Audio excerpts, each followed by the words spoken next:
Well, this all started a long time ago. We and me, Danny, and some friends of ours started a little farm. We'd been natural building for a little while, building some earthships and cob houses and earthbag houses, and decided to come together and start a farm and start to run regular workshops around the place and just try and spread the methods for really empowering ways to build cheaply and easily. Yeah, started off as a conventional builder and turned to natural building two years ago and just never turned back. Conventional building is so far in the other direction. Also just the way that we do things. We're not trying to do things for a deadline, for a certain, there's always a budget involved, but we're not money orientated, especially because alternative and natural building is often a lot cheaper than conventional building as well.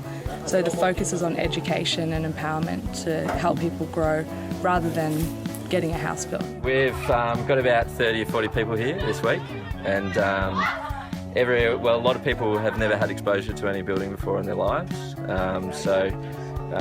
It's an amazing community that's developed. It's not necessarily all about the building. There's a lot of other things going on. People are teaching, really like cross-pollinating. So any ideas and skills that they have, they're sharing with other people. It's very open source community feel to it.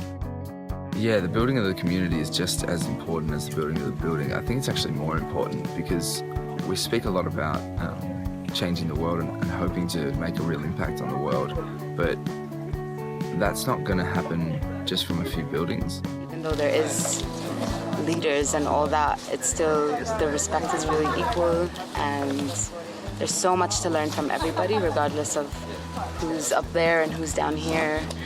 And everyone's just from really different backgrounds and lots of different talents, and it's a utopia, really. It's great. It's going to be like a centre for sustainability and community, so it's really amazing to be a part of it. And it is a community because it's a bunch of people that are here for 5 weeks, and they're creating their own space, and we've tried to provide an environment where they can do that with no pressure. They can kind of come and do whatever they want and bring their special touch to what we're doing. So in a way, the buildings of course matter, and we teach so many things through the buildings, but it's what kind of comes out of the buildings and exactly that community that comes around the buildings and that come together to build the buildings that's actually important. Just teach people some skills that they can take back to the cities or to their properties and implement, and help them to really get away from having to pay bills and spend a lot of money in building a house. To be able to build a community and change people's minds about how they should be living and what they should be doing in the world, that'll actually change the world, because they're going to go out and they're going to help change 10, 20 more people's minds, and it'll just keep on growing from there.